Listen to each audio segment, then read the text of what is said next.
हाँ सर बिल्कुल, पहले इसके ऊपर कर लेना जिसके ऊपर आप आए हैं। पहला पूछा।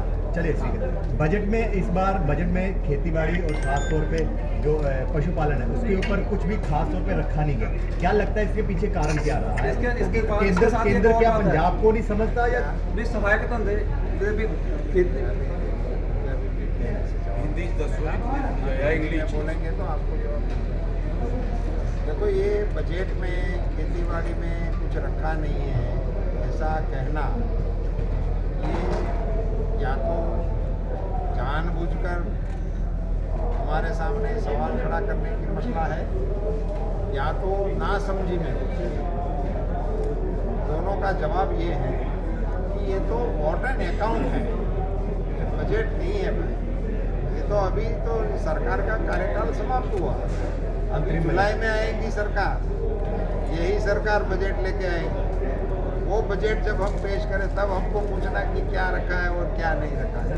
फिर भी ये इंटरिम बजट जो रखा गया, इसमें 2-3 चीज़ें अभी नई मतलब आगे ले जाने के लिए रखने का मोदी जी ने इशारा किया है और हमारे वित्त मंत्री जी ने इसका समावेश किया। उनमें मुझे बहुत प्रसन्नता के साथ कहना चाहिए कि राष्ट्रीय गोकुल मिशन को चालू रखने का इसमें घोषणा किया हुआ, जिसके लिए मैं आज इधर आया। एक बात और, ये राष्ट्रीय गोकुल मिशन है वो ब्रीड इम्प्रूवमेंट के लिए ही कार्यक्रम है और इसी को आगे ले जाने का वायदा इसी इंतरिम बजट में भी किया गया, तो इसको हम आगे ले जाएंगे। वैक्सीनेशन का जो प्रोग्राम चला रहा है, देश के सारे कैटल्स को भारत सरकार के खर्चे से वैक्सीनेशन हो रहा है, उसको भी कंटिन्यू करने का इस इंटरिम बजट में मोदी जी ने और हमारे वित्त मंत्री जी ने ख्याल रखा गया है।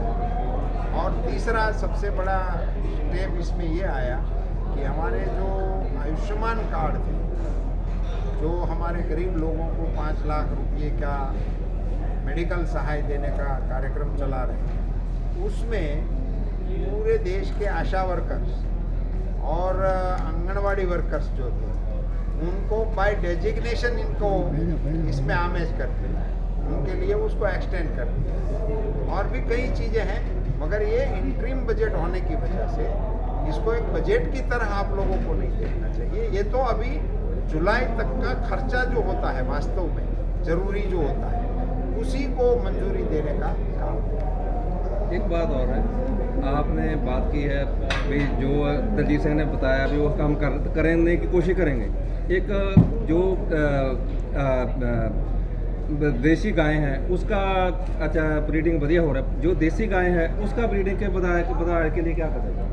वही तो मैंने आग्रह किया इन लोगों को भी, देसी गायें भी बढ़िया उन्होंने की किया जाए उसी जैसे के कारण ये एक्सोटिक जो गाय हैं आपकी HF हैं, जर्सी हैं, होस्टीन है, उसी में जिस प्रकार की बढ़ोतरी हो रही है, इसी टेक्नोलॉजी से देशी गाय में भी हो सकती है। और यही मैंने इस एसोसिएशन को भी आग्रह किया है कि आप उसी पर भी प्रयास करें। और मैं आपको बताता हूँ कि इस बार इन्होंने देशी गाय को भी यहाँ रखा है इस स्पर्धा में, और उनको भी बुलेट का इनाम देने का इन लोगों ने निर्णय किया है। इसके लिए उसको भी बधाई देता हूं। सर अगर सरकार दोबारा बनती है तो आने वाली सरकार में पहला बजट में क्या पशुपालन के लिए या कुछ ऐसी चीज़ों के लिए कुछ स्पेशली कुछ रखा जा सकता है? अभी देखो, बेसिक नरेंद्र मोदी जी का जो विकसित भारत का कॉन्सेप्ट है और 2047 तक भारत को विकसित हो जाना चाहिए ऐसा मान के उनके मन में जो विचार है वो 4 पिलर पे काम करना चाहते हैं। उसमें से एक पिलर युवा है, दूसरा पिलर हमारी मातृशक्ति है, तीसरा पिलर गरीब का है और चौथा पिलर किसान का है। तो इन 4 में से 2 को हम सेंट्रिक करें, किसान और युवा और मातृशक्ति। ये अगर ये 3 को बढ़ावा देना है, 3 को सशक्त करना है, तो सशक्त करने के क्या क्या आयाम हो सकते हैं? तो मैं मानता हूँ कि तीनों को एक ही कार्यक्रम के साथ जोड़ के अगर हम बढ़ावा दे सके, ऐसा कोई एक कार्यक्रम है वो पशुपालन है, जिसमें युवा भी काम कर सकता है, जिसमें महिला कर ही रही है। पशुपालन के क्षेत्र में तो ये सरदार जी सारा व्यापार करते हैं, पशुपालन तो हमारी माताएं ही करती हैं। उसको लालन पालन करना, उसका चारा लेना देना, उसका संभाल करना, वो सारा काम माताएं कर रही हैं। तो वो महिलाओं को प्रोत्साहित करना है, तो ये सभी कामों में से और भी कई आयाम होंगे, मगर ये सबसे अहम होगा। और देश की ज़रूरत के लिए भी, देश के न्यूट्रिशन हमारी पूर्ति करने के लिए भी ये सबसे अहम होने के कारण आगामी बजट में भी उसको अहम भूमिका मिलने की पूरी संभावना है। अच्छा सर, एक और चीज़ पॉलिटिकल सवाल है। इंडियन गठजोड़ जो हो रहा है, इसको लेकर काफ़ी चर्चाएं चल रही हैं और इनफैक्ट आम आदमी पार्टी की सरकार है पंजाब में, और पंजाब में ये दोनों ही आमने सामने हो रखी हैं। तो क्या लगता है कि ये आपस में ही रहेंगी या आपके साथ मुकाबला भी रहेगा इनका? नहीं, वो मैं मानता हूँ कि गठबंधन जिसके साथ होना होता है तो उसके बीच में या तो नीतियों में समझौता होना चाहिए, या तो कुछ अपने आदर्शों में मेलजोल होना चाहिए, या अपने लक्ष्यों में मेलजोल होना चाहिए। ये जो सब लोग इंडिया करके बैठे थे, उनमें न तो किसी का सिद्धांत का कोई मेलजोल था, वो स्वयं ही एक दूसरे के कट्टर हरीफ थे। मगर भारतीय जनता पार्टी को रोकना है, मोदी जी को कैसे भी हम रोक सकते हैं क्या, उसी के कारण वो इकट्ठे हो गए थे। मगर जैसे नज़दीक आते हैं तो एक दूसरे के सांस में से जो उनको खुशबू आती है, उसको देख के उनके कान खड़े हो जाते हैं और आमने सामने आ जाते हैं। वो हर प्रांत में ये चल रहा है, और ये इकट्ठा चल सके ऐसी कोई दिशा मुझे तो दिखने में नहीं आ रही है। हम तो चाहते हैं कि विपक्ष अच्छा हो, विपक्ष सक्षम हो और विपक्ष सकारात्मक हो, क्योंकि ये भी लोगों की और डेमोक्रेसी की आवश्यकता है। मगर ये अपने लिए नहीं होना चाहिए। आज देश में आवश्यकता एक महत्वपूर्ण ये है कि कोई भी दल आपको चला रहे हैं तो दल चलाने की आपकी वजह क्या है? अपने पोते को एस्टेब्लिश करना है, अपने बेटे को एस्टेब्लिश करना है, अपनी बेटी को एस्टेब्लिश करना है। वो राजनीति किसी भी दल की अब भारत में चलने वाली है ही नहीं। ऐसा मोदी जी का जो ऐलान है, मैं मानता हूं कि नए मतदार सबसे ज़्यादा इनको अपने आत्मसात कर रहे हैं। राहुल जी यात्रा निकाल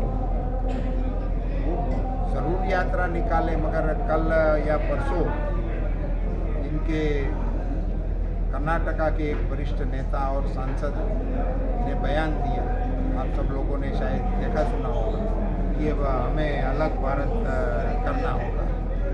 तो उनका एक साथी अलग भारत करने की मुहिम चला रहा है और उसके एक नेता भारत जोड़ो की मुहिम चला रहा है। तो वास्तव में उनको बोल देना चाहिए कि ये जोड़ो की यात्रा नहीं है, ये तोड़ो की यात्रा है।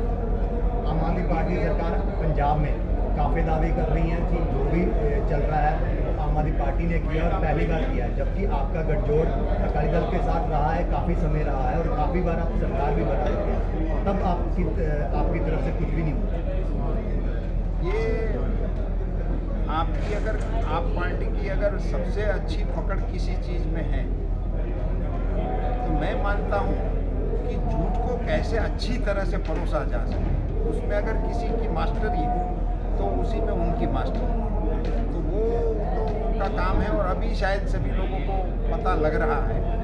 और भारतीय जनता पार्टी को जहाँ तक ताल्लुकात हैं कि हम 2 सांसद थे, उस समय से मैं भी राजनीति में हूँ और अभी 303 वाले सांसद की टीम के सदस्य होने का मुझे गौरव है। और यहाँ तक की यात्रा में और 10 साल की मोदी जी की सरकार चलाने के बाद आज भी मोदी जी के सामने कोई एलिगेशन विपक्ष की ओर से ऐसा नहीं आ रहा है कि जिसके कारण मोदी जी को शर्मिंदा होना पड़े या हमारे कार्यकर्ता को शर्मिंदा होना पड़े। अभी आपकी तो शुरुआत हुई है, तभी से आपके आधे मंत्री अंदर हैं और आधे क्यू में लगे हैं। उन लोगों से क्या डिबेट करें और क्या उम्मीद रखें? सर, श्रोमणी अकाली दल के कयास लगाए जा रहे हैं कि दोबारा आपके साथ गठजोड़ हो सकता है पंजाब में। अभी वो सारी चीज़ें कहने का वो न तो मेरे पास अधिकार है और न ही वो जिम्मा है। अगर आते हैं तो सर क्या कहेंगे? अगर गठजोड़ होता है ऐसे जिस चीज़ पे अपना अख्तियार नहीं होता है उस पर बयान बनता है। ईवीएम बंद करने की मांग उठ रही है। वो तो जब हारते हैं तब ईवीएम आता है। जब कर्नाटका में हम हार गए थे अभी अभी हम तेलंगाना में हार गए थे।